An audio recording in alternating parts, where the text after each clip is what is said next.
Good evening. I'm Judy Woodruff on the NewsHour tonight. Ending America's longest war, the U.S. Taliban agreement that could end 18 years of fighting in Afghanistan. Then caucus countdown. Amna Nawaz catches up with Nevada's Democratic voters just hours before they head to the polls. If you're not an informed person, then you're just letting that all pass you by. You don't vote, you let stuff happen. I don't want to let stuff happen.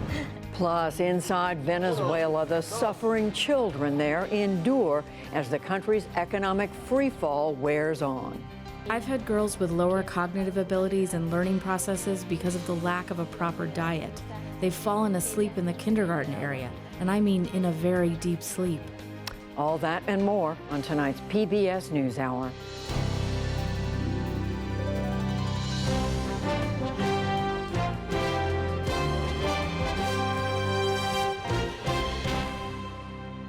Major funding for the PBS NewsHour has been provided by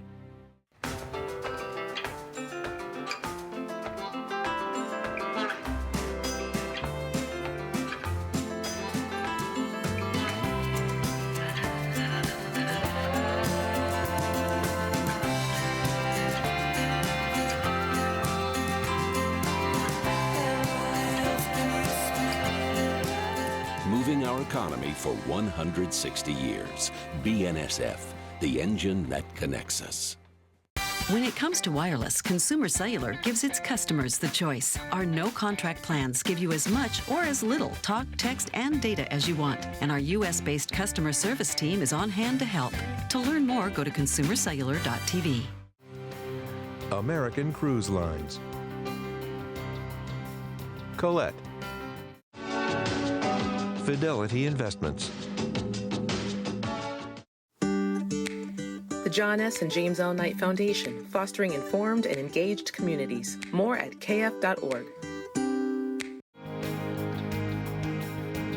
and with the ongoing support of these institutions.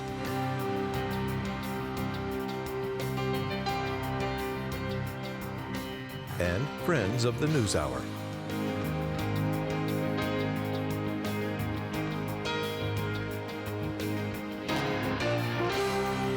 This program was made possible by the Corporation for Public Broadcasting and by contributions to your PBS station from viewers like you.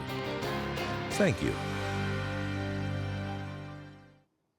There is word tonight that Russia is trying to aid the presidential campaign of Democratic candidate Bernie Sanders, in addition to the re-election efforts of President Trump. The Sanders team confirmed a Washington Post report today that U.S. intelligence officials briefed his campaign about Moscow's efforts. In California this afternoon, the Vermont senator warned Russia to stay out of U.S. elections. We'll have more on Russia's efforts in this election year later in the program. In the day's other news, there has been a potential breakthrough in the war in Afghanistan. A week-long reduction in violence is now in effect. If that holds, the U.S. and the Taliban will sign the first phase of a peace agreement on February 29th in Qatar, which could pave the way for a broader deal to end the 18-year-long war. U.S. Secretary of State Mike Pompeo released a statement saying, quote, "Challenges remain, but the progress made in Doha provides hope and represents a real opportunity." We'll take a closer look at Afghan peace prospects after the news summary. The World Health Organization warned today that the window of opportunity to contain the international spread of the coronavirus is closing. South Korea has become the latest front in the outbreak. The country declared a health emergency as cases there quadrupled to more than 200 infections over the past 2 days. Officials closed schools and banned mass gatherings, including services at a church that most of the sick attended. No one has entered the church since Tuesday. We did disinfection work twice, on Tuesday and Wednesday. Right now, all the disinfection work is complete, and no one is entering the church. Meanwhile, in China, the number of new infections fell for another day. Chinese officials have recorded over 75,000 cases and more than 2,200 deaths so far. At least 12 more deaths have been confirmed outside of mainland China. In northwestern Syria today, Syrian government-backed Russian warplanes targeted the last rebel-held areas. Insurgents and government forces blasted heavy artillery in other parts of Idlib province as well. Meanwhile, Turkey's President Recep Tayyip Erdogan called for an end to the Syrian-backed offensive there to end the growing humanitarian crisis. Iran held its parliamentary elections today in what is seen as a referendum on the country's hardline leadership. Tehran banned 7,000 potential candidates from running, including many moderates and reformists. That raised fears of a lower voter turnout. In Tehran, those who did show up said they are feeling the strain from U.S. sanctions that sent Iran's economy into a recession. It's the first time I'm voting for a parliamentary candidate. I know a young candidate that I think understands our pain very well. They should create good jobs for us young people and make housing affordable. Initial results are expected to be announced tomorrow. Back in this country, the jury in the Harvey Weinstein New York rape trial is deadlocked on two of the most serious counts of predatory assault. They carry a maximum sentence of life in prison. The jurors have reached a unanimous verdict on the other three charges, but those verdicts have not been made public yet. The judge ordered the jurors to resume deliberations on Monday to try to reach a unanimous verdict on all the charges. Democratic presidential candidate Michael Bloomberg today offered to lift non-disclosure agreements for three women who worked for his business information company. The women allege that he made inappropriate comments to them. The move comes after one of his rivals, Senator Elizabeth Warren, fiercely criticized the confidentiality agreements at the last Democratic debate. Wells Fargo agreed today to pay $3 billion to settle criminal and civil probes into its sales practices. It's part of a settlement with the Justice Department and the Securities and Exchange Commission. The company acknowledged that its employees opened millions of unauthorized bank accounts in an effort to meet unrealistic sales goals. And stocks were down sharply on Wall Street today over fears about the economic impact of the coronavirus. The Dow Jones Industrial Average dropped 227 points to close at 28,992. The Nasdaq fell 174 points, and the S&P 500 shed 35. Still to come on the NewsHour, the breakthrough ceasefire deal that could end America's longest war. Where Nevada's Democratic voters stand just hours before caucusing begins, and much more.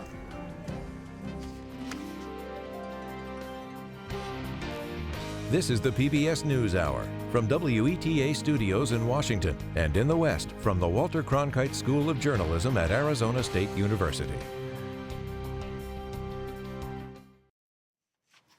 We return now to our top story. The agreement announced today by the United States and the Taliban could put an end to the war that America has been fighting in Afghanistan for more than 18 years. Nick Schifrin joins us now with more details. Nick. Judy, the peace deal actually begins with a kind of test, a 7-day test to reduce violence. That's what was announced today. And if that succeeds, next Saturday in Doha, the U.S. and the Taliban will sign a peace deal designed to end the U.S.'s war in Afghanistan. For more on this, we turn to Barnett Rubin. During the Obama administration, he was an advisor at the State Department and helped design their plan to engage with the Taliban. He's now the Associate Director of the Center on International Cooperation at New York University. Barney Rubin, thank you very much. Welcome back to the NewsHour. You have been involved in previous attempts, multiple previous attempts, to trying to bring peace to the Taliban. How serious is this moment?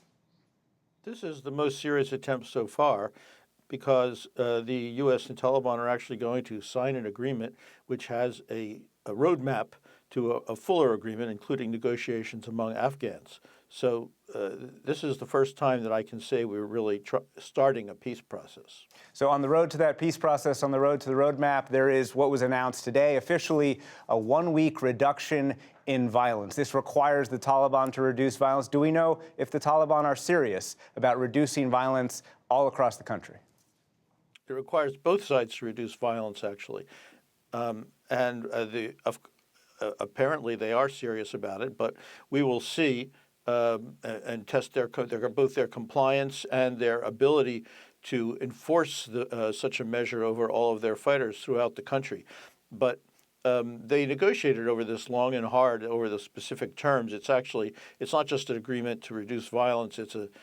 I understand there's a fairly complex technical agreement that was worked out by military experts on both sides, and that implies that they are committed to it. But we'll see if they're capable of carrying it out. And the complexity is in part because there might be other violence in the country not created or not sparked by the Taliban. And the U.S. and Taliban have created a kind of communications channel so that the U.S. can check if any of the violence is the Taliban's as opposed to ISIS, for example. Do you believe that channel will work? And how serious could spoilers be, people coming in and trying to spoil this 7 days of reduced violence? Well, I'm not really aware of how that channel will work, but I think both sides have an interest in making it work. As you mentioned, the Islamic State is active in Afghanistan as well, and they're not included in this. They're opposed by the United States, the Afghan government, and the Taliban. And of course, there are a variety of armed criminal groups and so on. Plus, the reduction in violence is not a full ceasefire. It covers attacks on large units, but it doesn't cover every small skirmish that might take place. I doubt that the Taliban would be able to control all of those. So really, it will require there certainly will be some incidents of violence. We'll have to make a political judgment whether the Taliban have made a good faith effort to comply and whether they're capable of doing so. And the political judgment, of course, will be both from the Americans and the Afghans. And if it succeeds over the next week, we are expecting a peace deal to be signed by the United States and the Taliban. The first priority for the U.S. has always been renouncing terrorism. There have been relationships between the Taliban and al-Qaeda in the past. Do you believe the Taliban are serious about ensuring that al-Qaeda can have no safe haven in Afghanistan? I think that they're serious about assuring that al-Qaeda will not be able to attack any other country from Afghanistan. I think it's a little bit more ambiguous as to whether they will allow some al-Qaeda people to stay there. But the Taliban know that if al-Qaeda is active in Afghanistan while they are sharing power or in power or sharing power as part of a political settlement, then the country will once again become an international pariah and will not receive the aid that it needs as the poorest country in Asia and one of the poorest countries in the world. To gain power in Afghanistan without foreign assistance is almost worthless because of the poverty of the country. The next step in this peace deal is talks between the Taliban and the Afghan government. Tentatively is scheduled for Oslo, perhaps March 10th. One of the steps is the Afghan government needing to release Taliban prisoners. Could that issue derail those inter-Afghan talks before they even begin? It could certainly delay them because the U.S. negotiator, Zalmay Khalilzad, agreed to the release of those prisoners, which the U.S. does not control, in discussions with the Taliban. And that means the Afghan government now has considerable leverage to extract some further concessions, which it would be crazy not to use. So I would actually expect that there will be some delays, in addition to which it simply is not logistically possible to process the release of 5,000 prisoners in 10 days. So at most, the process will get started. But I think the Afghan government will probably make certain demands before it carries out its part of that agreement. And Barney Rubin, I've only got 30 seconds left. Quick last question. President Ghani declared victory. His main rival, Abdullah, said that he actually won and that he created his own government. Is there an Afghan government organized enough to actually lead these talks? The talks will be led on the non-Taliban side by a delegation representing all the political forces that support the Islamic Republic of Afghanistan, government and non-governmental. All right, Barney Rubin, we'll have to leave it there. Thank you very much. Barney Rubin, longtime Afghan watcher from New York. Thank you. Thank you, Nick.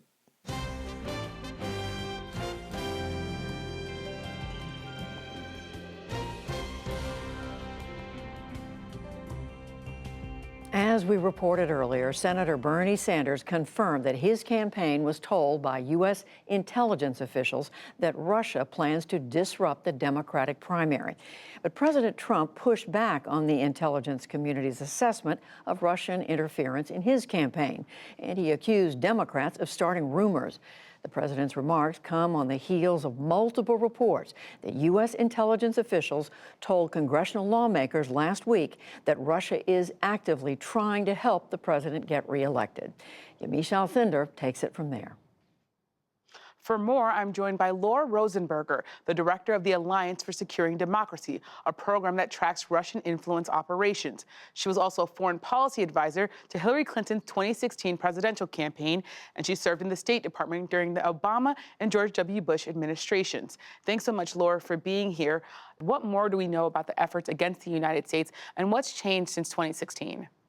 Yeah, so the efforts that we see in the reports about, trying to help President Trump in his reelection bid and interfering in the Democratic primary are actually very consistent with the same things we saw in 2016. The intelligence community assessed at that time that Russia had 3 goals, and what we see now is very consistent with that: trying to divide Americans from one another, trying to weaken their faith in our institutions, in particular our democratic processes, and to boost, President Trump, who, again, in the 2016 election, the intelligence community assessed that Russia had developed a preference for.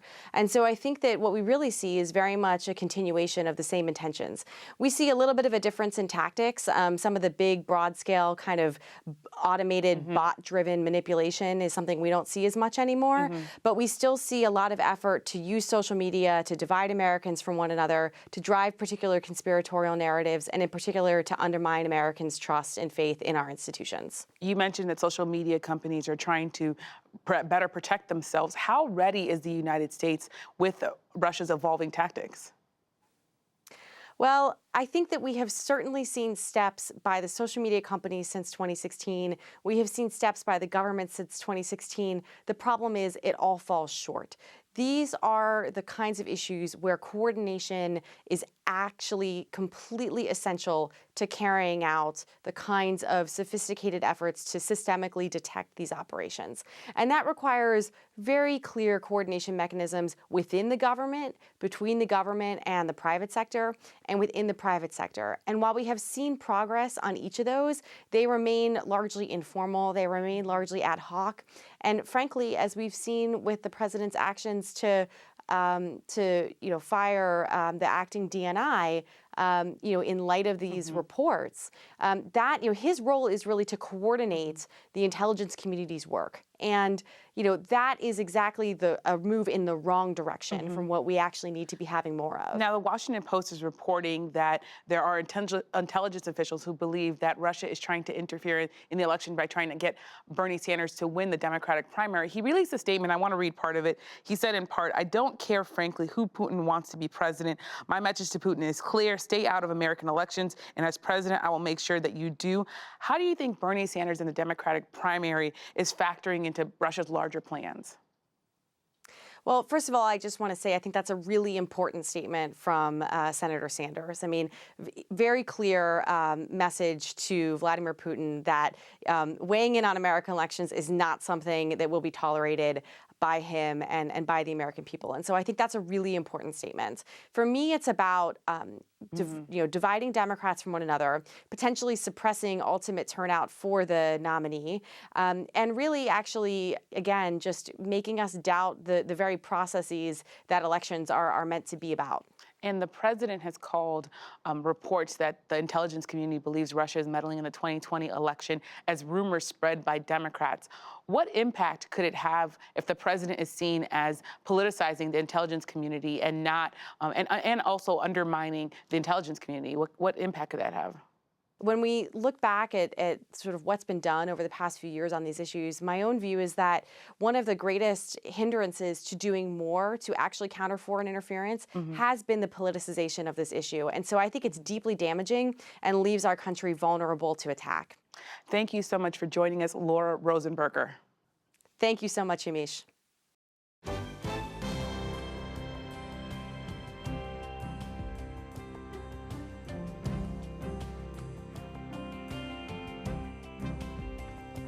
Stay with us. Coming up on the NewsHour, Mark Shields and David Brooks break down the contentious race among the Democratic presidential hopefuls. Inside Venezuela, a look at the lives of children there as their country collapses. And Major League Baseball under fire for its handling of the largest cheating scandal in years. The Nevada Democratic presidential caucuses take place tomorrow, but the action is already underway with a massive number of voters who've already turned out early. As Amna Nawaz reports, it is the first contest with a diverse population that more closely resembles the demographics of the Democratic Party. My name's Jamie, and we're just making sure everyone's up to date with their voter registration. For a few hours every few weeks. Hello, how's your afternoon going? Are you registered to vote? We're just making sure everyone's up to date with their voter registration. My name is Jamie. 17-year-old Jamie Martinez takes to the streets of East Las Vegas, and then right there, registering new voters before Saturday's crucial caucuses. I think voting is so important, mostly because there's people before us that were able to vote. Also, it lets you be involved. Martinez has been working with Mi Familia Vota since September to mobilize the state's Latino community, get them to flex their political muscle, and make sure the candidates are focused on their issues. Cecia Alvarado is the group's Nevada state director. Immigration continues to always be the #1 issue, but Latinos also care about healthcare. They care about the environment, they care about the effects of climate change, and the effects of climate change are affecting our community the most. Statewide in Nevada, Latinos today comprise 29% of the population, African Americans 10%, and Asian Americans nearly 9%. Democratic candidates know the numbers and are now fighting for those votes. In North Las Vegas, Massachusetts Senator Elizabeth Warren rallies a room of supporters, criticizing former New York City Mayor Michael Bloomberg's stop and frisk policy and its effect on communities of color. But boy, what to do about all those Latinos and African Americans that got slammed over the hoods for doing what? Walking while black. On the campus of University of Nevada, Las Vegas, former South Bend, Indiana Mayor Pete Buttigieg sits down with the Black Law Students Association. Caleb Green is a UNLV grad, now an attorney in Las Vegas. So a lot of the top issues for me are environment. What are we going to do as far as the climate and making those changes, the economy, as well as immigration. In Chinatown, former Vice President Joe Biden courts voters at an Asian American Pacific Islander event. We've been able to cherry pick the best from every single continent and culture, because the people who come are people who are resilient. Jay Boo is here to try and figure out who he'll support. What he has done for the country before as a vice president. And however, given the situation right now, I think I'm not decided who I'm going to vote for. Meanwhile, multiple candidates made sure to show up and show support for another key voting bloc. Who got the power? We got the power. Members of the powerful Culinary Workers Union, some of whom were picketing this week as part of a labor dispute. But looming over Nevada's caucuses is the long shadow of Iowa, where confusion over a new caucus app resulted in chaos. Democratic National Committee Chair Tom Perez promised a different ending in Nevada. What do you say to voters who saw what happened in Iowa and are worried a similar thing could happen here? We've gone to school on Iowa, and we have a great team of folks. We are continuing to make sure that everyone's prepared for Saturday, and I'm really proud of our team. We've got all hands on deck. But there are some firsts that could complicate the process. The state's using a new caucus calculator to tally results, preloaded onto iPads and distributed to volunteers. And then I hit let's go. Over the last week, Nevada Democrats have hosted over 50 training sessions like this to prepare precinct chairs and site leads like Ann Germain. I'm a little apprehensive. I certainly have questions, which is wonderful that they have these trainings for me to come to, because I do want to be well informed and I want to know what I'm doing and help the process. What to expect at a caucus? This new system was put into place after the state scrapped plans to use the same app Iowa had used. Also, for the first time, the state will be rolling in results from 4 days of early voting. We've been in line for about 20 minutes. I think it's been going pretty smooth so far. Nearly 75,000 people stood in line to vote early this year. Compare that to 2016, when a total of 85,000 people turned up to caucus. Brian Ozambela is a first-time voter who cast his ballot early for Bernie Sanders. I feel comfortable that my vote will be represented. Even if my candidate doesn't win, I still feel like everything that I've been through and the way that the process has been so far is very fair. Also among those early voters was Jamie Martinez. Now, why did you decide to vote early instead of taking part in the caucuses? Mostly because I couldn't wait. The sun is setting in Las Vegas, but Martinez scours the lot, making sure she doesn't miss a single potential voter. When you're not informed, you're just letting stuff happen. You don't vote, you let stuff happen. I don't want to let stuff happen. That's our Amna Nawaz reporting from Las Vegas. Thank you. And that brings us to the analysis of Shields and Brooks. That is syndicated columnist Mark Shields and New York Times columnist David Brooks. Hello to both of you. So as we heard from Amna, activity revving up in Nevada. The caucuses are tomorrow, David. Where does this race stand right now, this Democratic race? We are 2 days out, plus a little from the debate of Wednesday night, and about to face the third contest. What do you see? Well, Bernie Sanders had an awesome week. The polls have him up 13 in Nevada, which is very impressive for a multi-candidate race. And then in the debate, it's not that he did anything different. He does what he does. But almost every other candidate, in my view, took a step backwards.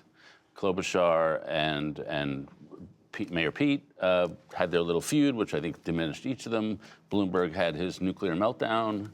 And Warren, who performed very well in the debate, performed very well on behalf of Bernie Sanders, because she basically adopts the exact same narrative that's already his, and then attacks everybody else on the basis of that narrative. But I don't think she's helping himself. I think she's acting as an extremely effective surrogate for Bernie Sanders.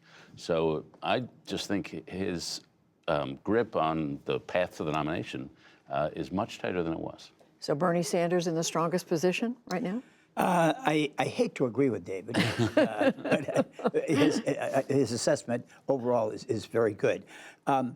Michael Bloomberg was not the Michael Bloomberg would have been told about on television, that we'd seen on television, who was Barack Obama's best friend and always being praised by Barack Obama, and had saved New York City and brought health care to hundreds of thousands, and was the one guy who could go toe-to-toe with Donald Trump, and Donald Trump was spooked about it. He couldn't go toe-to-toe with Elizabeth Warren. I mean, she absolutely dominated him. She dominated the stage. I'm not sure she won the crowd, but she certainly was the dominant figure in that debate.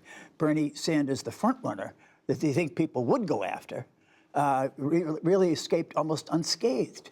And it was just, it was truly amazing. I think it was a damaging experience for Bloomberg. Whether it was devastating will be determined in the next debate.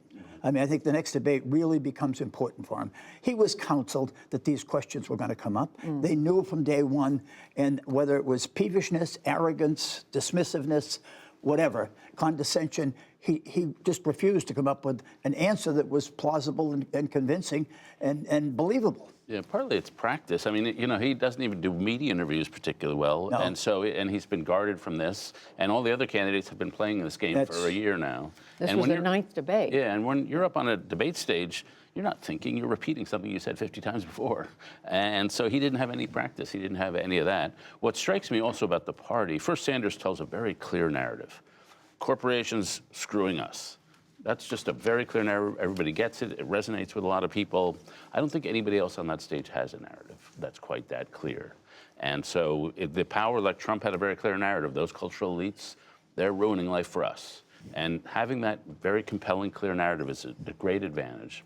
The second thing that struck me is Democrats growing up in where the party is now have the mental equipment to go after a billionaire. It's like baked into the belief system of the party. They do not have the mental equipment and categories to go after a socialist. And what struck me is that they don't really quite know how to take down Sanders. And so they let him go. It absolutely eludes me. I mean, for the first time, Judy, the Affordable Care Act, according to the Kaiser Foundation poll, is now at 55% approval. I mean, Approval. Approval. This is, I mean, so, and Donald Trump, under Donald Trump, for the first time in 10 years, fewer Americans have health care than had it the year before, and that was true the year before that. So under Donald Trump, Americans have lost health care. The Affordable Care Act has guaranteed it, and it's popular.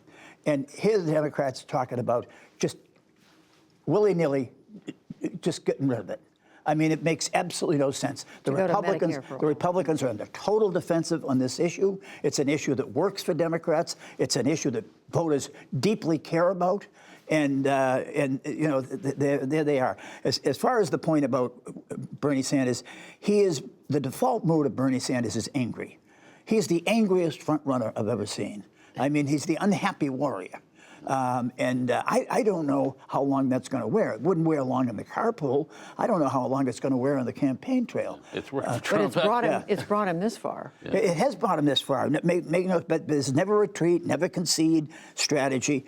And, you know, the Bernie bros who abuse anybody on Twitter or any place else who dares to criticize the Sanders campaign in any form, you know, maybe they're Russian bots. I mean, that was one of the more bizarre lines of the evening. Well, speaking of Bernie Sanders and the Russians today, David, late today, we learn that first a news report, and then Sanders confirmed it, that his campaign he's been briefed by intelligence officials about the Russians trying to help his campaign. So now we know it's not just President Trump, it's one of the Democrats. Yeah, I mean, it happens to be the fact that the two campaigns the Russians are trying to help are the two campaigns that might end up with the nominations. I still remain a little skeptical of how effective the Russians are getting people to persuading people to change their mind on a certain candidate. There's no magic formula for that. We try here every week, and it doesn't work. So I'm not sure the Russians are really effectively changing a lot of votes. I really wish the intelligence agencies would tell us explicitly what they're doing. Like they say they're undermining institutions, undermining trust, spreading conspiracy theories. I'd love to be able to know, as a consumer of social media and all the rest, what do I look out for? What do I do? How can I tell? I think they've been too vague about what actually is happening and what countermeasures we as individuals can take. Yeah, they talk about taking disinformation and repeating it through social media. So that's one of the things. Well, one of the things we could do as a people is just pass what the House has passed, which is simply that any campaign that is approached by a foreign power, foreign source, to help it, to be involved in it in any way, has to report it. There's a responsibility. That's died in the Republican Senate. That's been killed by Mitch McConnell. But no, I really think that, Judy, it's unthinkable if you really just take the sense of the President of the United States is told that a foreign country is interfering and trying to change the sacrament of democracy, which is our public voting, the secret ballot, and they're trying to tamper with it and tamper the results. And what is his reaction? Fury at the foreign power? Anger? You know, let's get him? No. Who divulged this? An admiral, a decorated admiral who took this as a public servant and honored his constitutional and statutory responsibility to inform the Congress of the United States.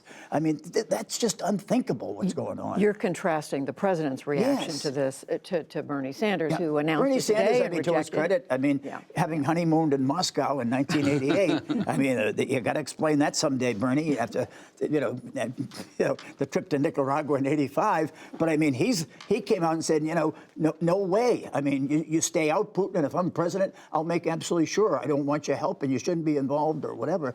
And it was a strong statement, the kind you'd expect from any political leader in this country of either party, and the President of the United States refuses to give. Yeah, and then appoint somebody as head of or acting head of the National Intelligence or Intelligence Service, someone with no experience, who is politicizing that relationship even more. So. Yeah. Well, the other thing, many things to ask you about, but one thing I do want to touch on is this was the week the president's longtime friend, Roger Stone, was sentenced to prison by a federal judge here in Washington, more than 3 years. Remains to be seen whether the president's going to pardon his sentence, but what the president did do this week was pardon or commute the sentences of 11 individuals who seem to all have some connection, David, with the Trump White House. What do we make of this? I mean, this is the president's within his power, his rights to do this, but what are you making? Yeah, I mean, the naked politicization of this is that Trump has some have predicted is unleashed by impeachment. His behavior has really shifted in the last month in all sorts of ways. Much more attack on the institutions of our society. The only person I know, and I don't know him at all well, is Michael Milken, among those who've been pardoned. And I thought the pardon was legitimate in that case. This is a guy who had his Wall Street problems in the 80s, prosecuted by Rudy Giuliani. But as far as I can see, the Milken Institute is out in California. He's really dedicated the last 20 or 30 years to serving the public, running a think tank, trying to spread ideas. And so in this case of somebody like that, who really spends decades in public service after whatever he did years ago, a pardon doesn't seem like the worst thing in the world. How do you see this? Well, I think that we owe a certain tribute to Joni Ernst and to Rob Portman and Susan Collins, who told us that the president would be chastened and changed by that simmering experience of going through the impeachment. He's unbridled, he's unfettered. He has only around him enablers now. There is nobody to hold him back. There's no Kelly or Mattis or anybody else there to say, no, Mr. President, argue another point of view. And what they have in common, I guess, white-collar crime, fraud, tax deception, and ability to give money to Republican causes. I mean, there is almost a self-identification with many of these cases because the president has not gone uncharged on some of these actions or similar actions, and so it's I really think that it's not a question of I don't know Michael Milken, but he certainly did change American finance while he was there. They called him the junk bond. The junk bond. It should be said. I mean, just to get back to Roger Stone, we're all made in the image of God, but it's hard to think of somebody whose public career has shown fewer redeeming qualities. And the president has surrounded himself with reasonably shady characters, and Roger Stone is almost epically shady. And this is the third individual who was considered close to the president, who sent off to prison at a time when there's a lot of focus on what the president can do. Again, he has the power to commute sentences, to pardon people, and we remember at the end of the Bill Clinton administration there was a flurry. Usually it's on the way out, Judy. There's just one thing about the Democrats that kind of fits in here, and that is the Democrats, I think, after that debate, are in danger of fragmenting and fracturing themselves. And I think there's a page in American history, the Revolutionary War. The revolutionists sought the active alliance with Charles XVI, the King of France, Louis XVI, and Charles III in Spain, monarchies, to help them. I mean, but they had a single objective, and that was to defeat the King of England, to get independence. The monarch. The monarch. The Democrats better say that they better come together in a hell of a hurry, because their sole purpose in 2020 is to defeat the monarch, to defeat Donald Trump. And I think that the danger of fracturing is severe. We hear you. Okay. Mark Shields, David Brooks, thank you. Thank you.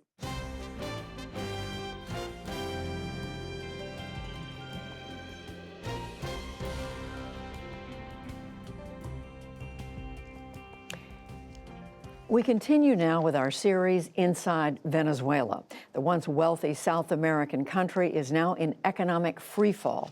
Tonight, we explore how that crisis affects millions of children who are facing hunger, disease, and violence. With support from the Pulitzer Center, special correspondent Marcia Biggs reports on what it means to be a child today in Venezuela. 6-year-old Winston should be in school.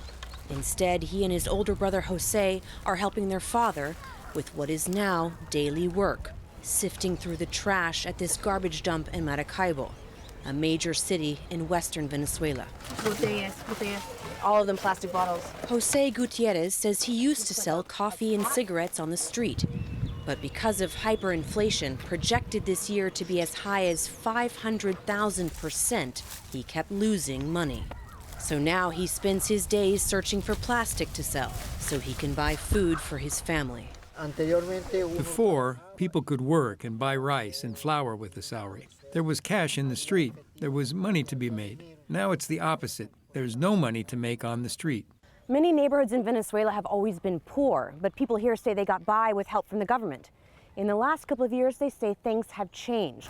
Gutierrez says the free box of food from the government only comes once a month and only lasts the family around 2 days. De la basura. In a nearby slum, Edward and his brother tell me they forego school every day to go to the dump to look for food. ¿Qué encontraste en la basura? What did you find in the trash? I found a piece of cake, 12-year-old Edward tells me, but it didn't sit well. I had a stomachache for a week. Te duele mucho su estómago.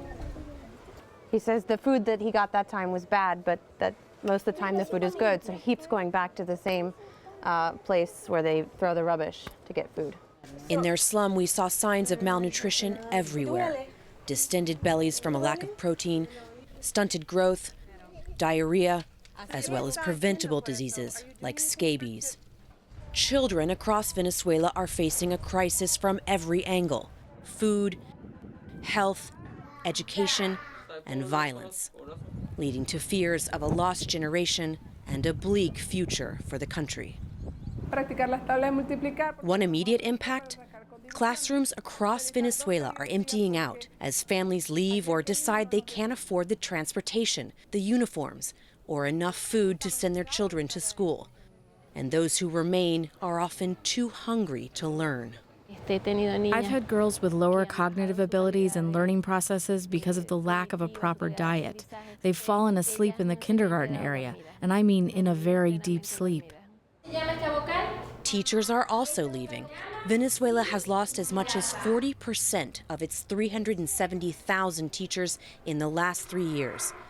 At this school in Maracaibo, we sat down with 2 teachers who remain, 55-year-old Deyanira Vives and 37-year-old Emalu Duran.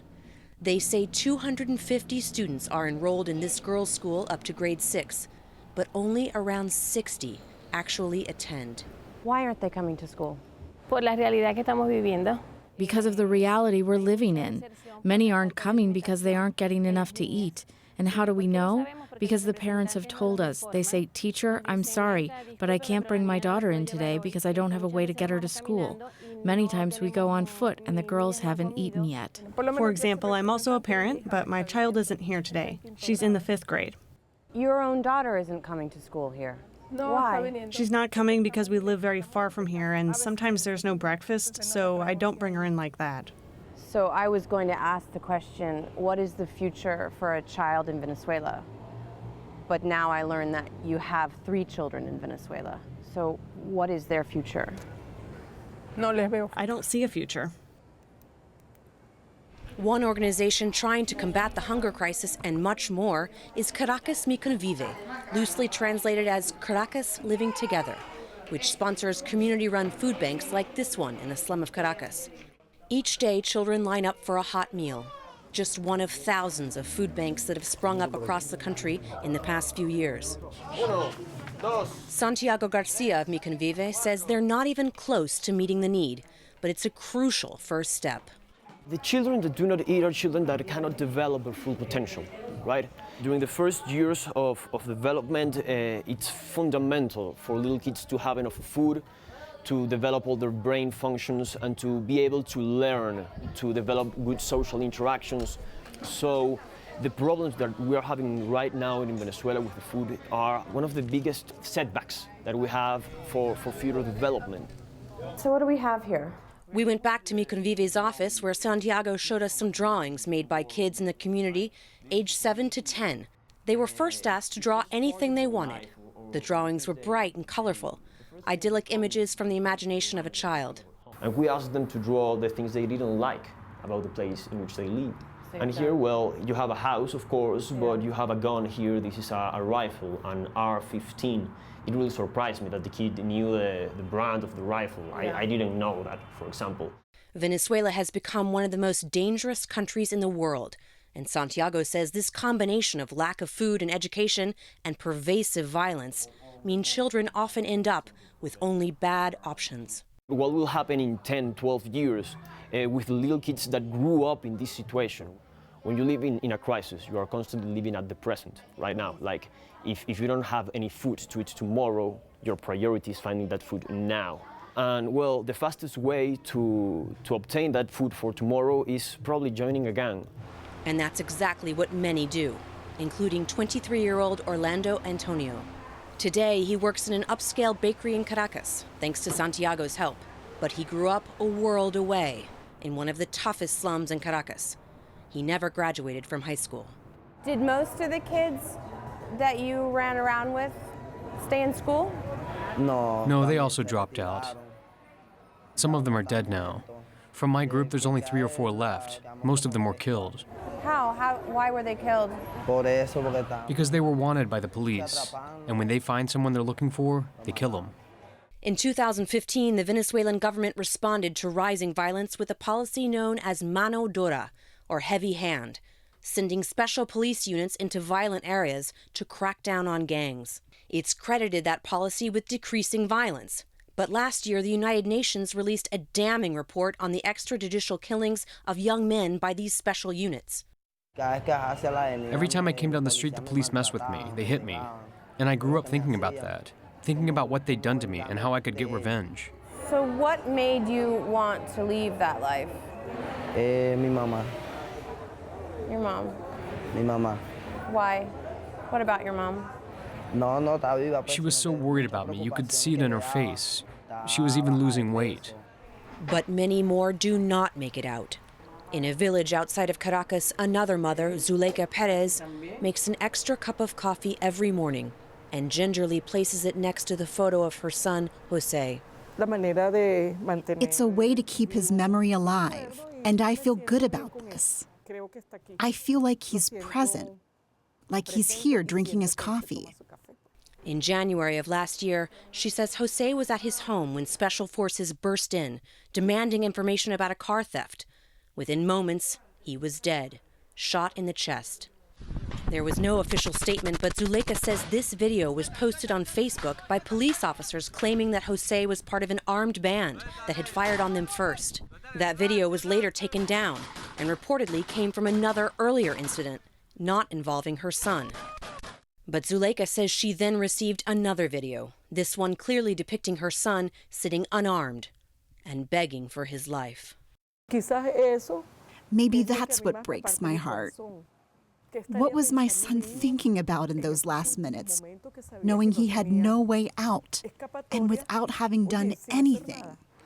Jose left behind his mother, his 2 brothers, and a 9-year-old daughter, Valentina, who Zuleika says likes to visit her dad at the cemetery. We never thought this tragedy would happen to us. A tragedy can happen to anyone. And in this country, tragedies happen. But the important thing is we don't know why.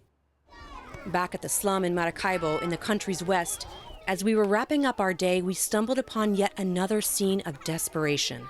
Dozens of children lined up, empty bowls in hand, waiting for a food bank to open. The food eventually arrived, rice and beans, paid for by an American donor and handed out by his Venezuelan son. Each child waited his or her turn and then ate. One more meal for these children and a country in need. For the PBS NewsHour, I'm Marcia Biggs in Maracaibo, Venezuela.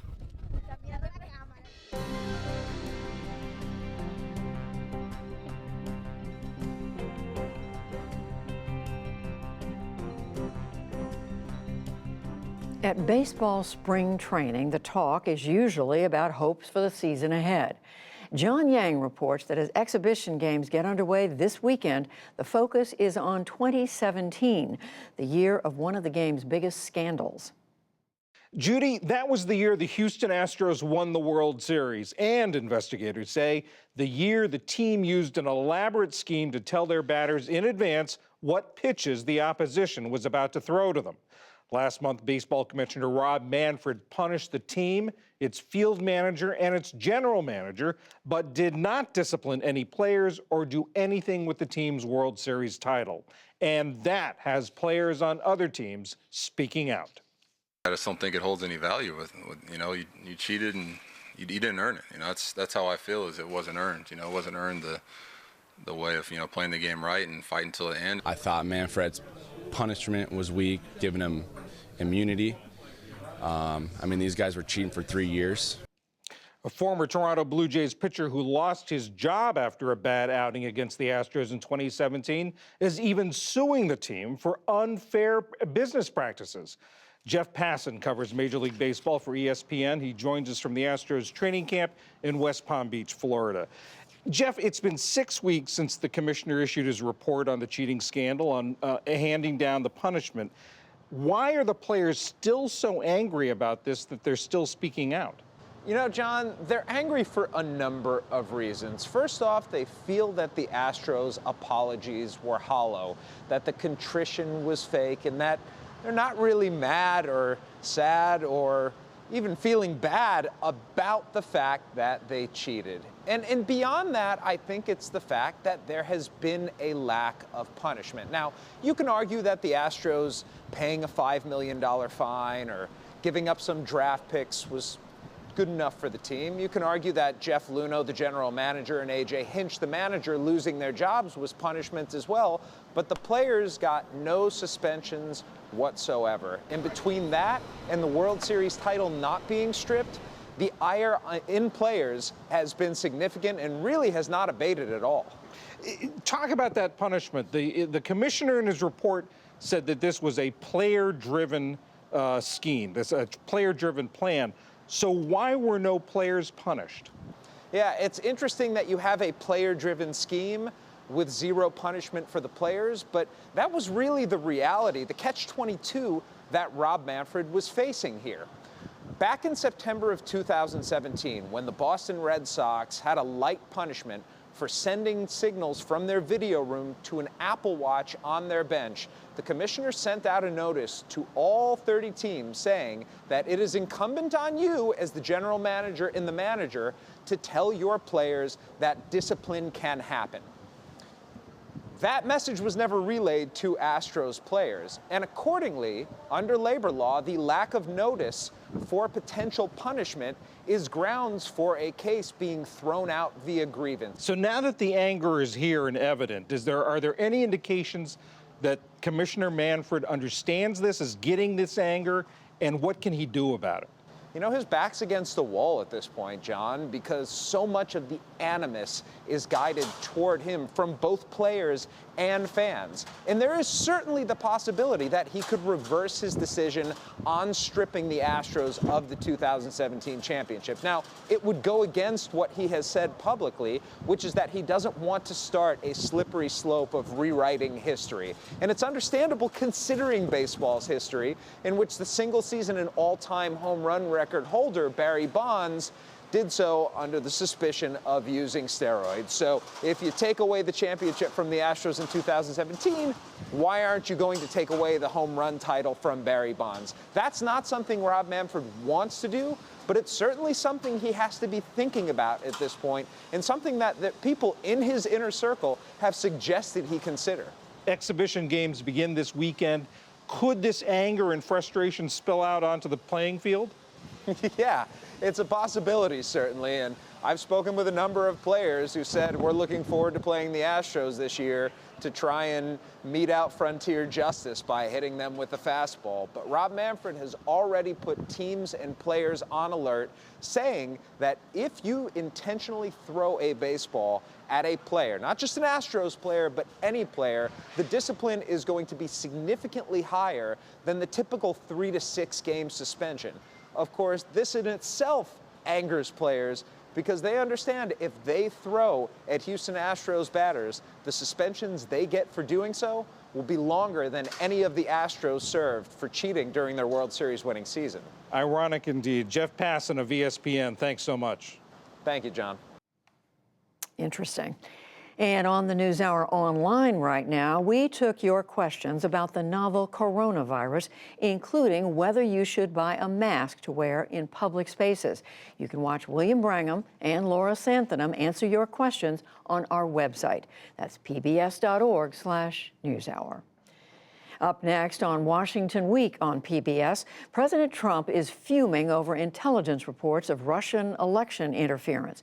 Robert Costa is joined by a roundtable of journalists to dissect it all. And we'll be back right here on Monday with a look at the results of the Nevada Democratic caucuses and what they mean for the presidential race. That's the NewsHour for now. I'm Judy Woodruff. Have a great weekend. Thank you and good night. Major funding for the PBS NewsHour has been provided by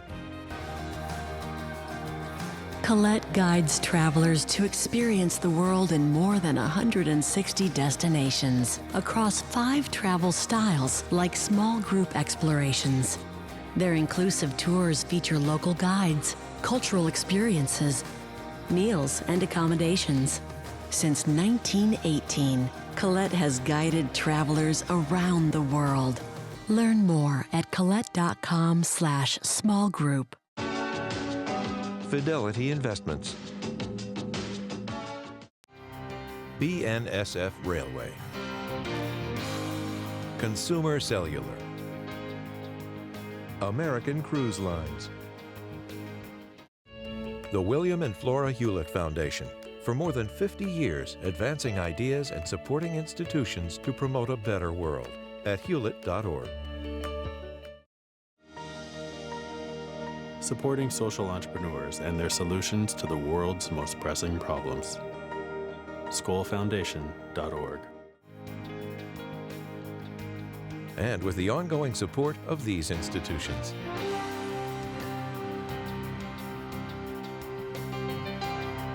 And friends of the NewsHour.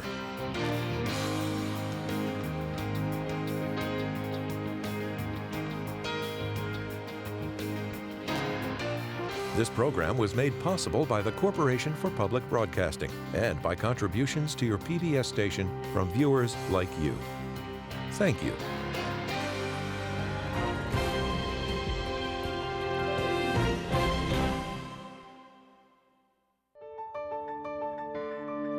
You're watching PBS.